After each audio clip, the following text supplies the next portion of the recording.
आपके साथ पूर्वी राय। आइए बढ़ते हैं आज की खास खबरों की ओर। उज्जैन जनपद अध्यक्ष पद पर करीब 2.5 साल बाद बीजेपी के पास आ गया। हाईकोर्ट के फैसले के बाद मंगलवार को हुई चुनावी प्रक्रिया में बीजेपी की भंवरबाई चौधरी निर्विरोध अध्यक्ष चुने गए हैं। उज्जैन जनपद पंचायत में कुल 25 वार्ड है। पिछले चुनाव के दौरान इनमें से 13 वार्ड में भाजपा समर्थित और 12 में कांग्रेस समर्थित सदस्य चुनाव जीते थे। इसके बाद जुलाई 2022 में अध्यक्ष उपाध्यक्ष के चुनाव हुए थे। जब ये चुनाव इसीलिए चर्चाओं में रहा था क्योंकि बहुमत होने के बावजूद भाजपा के अध्यक्ष पद की प्रत्याशी भंवरबाई को हार का सामना करना पड़ा था।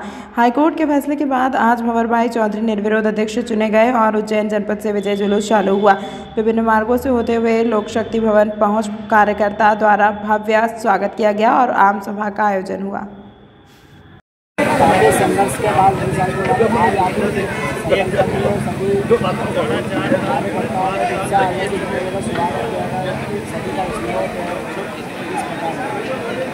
जनपद पंचायत उज्जैन के निर्वाचन 27 जुलाई 2022 को संपन्न हुए थे। उसमें कांग्रेस द्वारा भाजपा के पास बहुमत होने पर भी कांग्रेस के विधायक अनधिकृत मतदान स्थल पर पहुँच गए थे और चुनाव को प्रभावित करा था।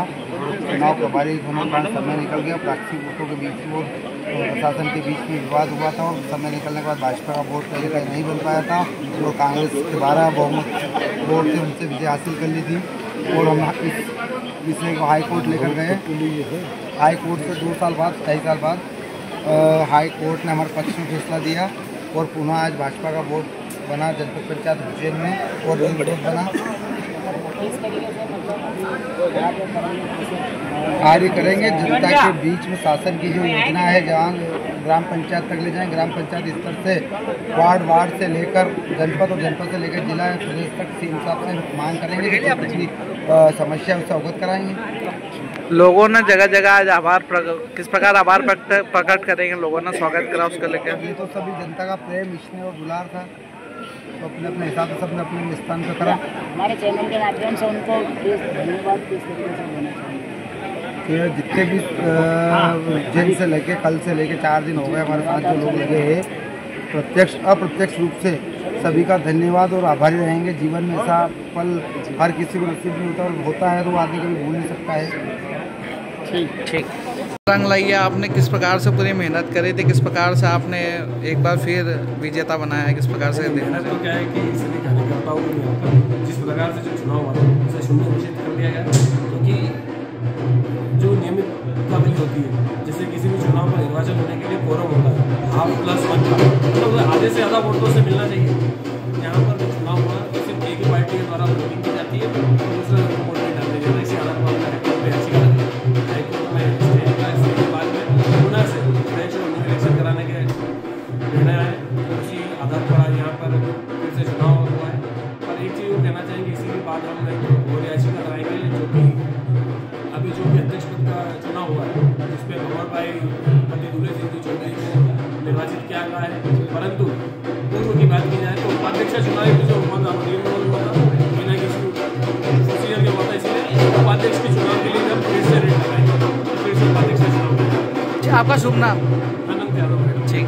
प्रतीक्षा के बाद आज भारतीय जनता पार्टी ने जो उपलब्धि हासिल और जीत हासिल की है उसके बारे में क्या कहना चाहिए? निश्चित तौर पर कहते हैं ना कि सत्य परेशान हो सकता है पर पराजित नहीं, और वही भारतीय जनता पार्टी के जो इन कांग्रेस के पाप थे जिन्होंने साम दाम दंड भेद लगाकर जिस तरीके से प्रॉक्सी वोट कराकर अपना अध्यक्ष बना लिया था, परंतु उनकी उस गलती के कारण पूरे इस जनपद का जो नुकसान हुआ और 2.5 साल बाद आदरणीय मोहन यादव जी के नेतृत्व में जिस तरीके से कोर्ट के न्यायालय के निर्णय से आज निर्विरोध कांग्रेस के जनपदों के सदस्यों ने भी भारतीय जनता पार्टी के साथ आने का काम किया, क्योंकि उन्हें मालूम है कि केवल भारतीय जनता पार्टी एक ऐसा दल है जो सबका साथ, सबका विकास और सबका विश्वास के साथ काम करती है। तो आज निश्चित तौर पर मैं आदरणीय मोहन यादव जी, आदरणीय सतीश जी और पूरे उस टीम को बधाई देता हूँ, जनपद सदस्यों को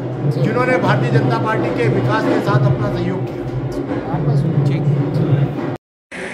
लगातार 2.5 साल के संघर्ष के बाद आज नवनिर्वाचित जनपद किस प्रकार पूरा उत्साह के साथ में मनाया, इसके बारे में क्या कहना चाहिए? देखिए, पहले तो माननीय दीपक चौधरी जी और माननीय सीएम साहब को बधाई देना चाहता हूं कि और सारे जनपद सदस्यों को बधाई देना चाहता हूं कि उन्होंने विकास को चुना है, क्योंकि 2.5 साल से ना 1 रुपया की राशि आई और ना जनपद अध्यक्ष कभी जनपद में आए। उनकी कुर्सी पर कम से कम 4-4, 5-5 इंच धूला चढ़ गया था। उस कारण सारे सदस्यों ने निर्णय लिया और माननीय न्यायाधीश ने, डबल बेंच ने, इंदौर ने निर्णय दिया कि इन गलत तरीके से चुनाव हुआ था और वाकई में गलत तरीके से चुनाव हुआ था। पहले मैं भी उसी चुनाव में शामिल हूं और जनपद सदस्य हूं वार्ड क्रमांक 6 से।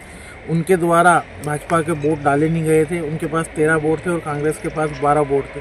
यही स्थिति बनी, इसके कारण आज चुनाव हुए और नवनिर्वाचित अध्यक्ष बने। बीजेपी सरकार अब बैठी और विकास कार्य रोका है, किस तरीके से आपकी जो सरकार और आप किस तरीके से अध्यक्ष विकास की ओर ले जाएंगे? अभी जो 2.5 साल हुए हैं जिनमें विकास नहीं हुआ है, यही 2.5 साल का हमारा निर्णय रहेगा कि इसके 5 साल, 2.5 साल के 5 साल हम करके और विकास करें, पर जनपद सदस्य को कम से कम 1-1 करोड़ रुपए की राशि दिलवाने का संकल्प लेंगे। क्या सुनना? कान्हा पटेल। इस अंक में फिलहाल इतना ही, अगले अंक में फिर मुलाकात होगी, तब तक के लिए नमस्कार।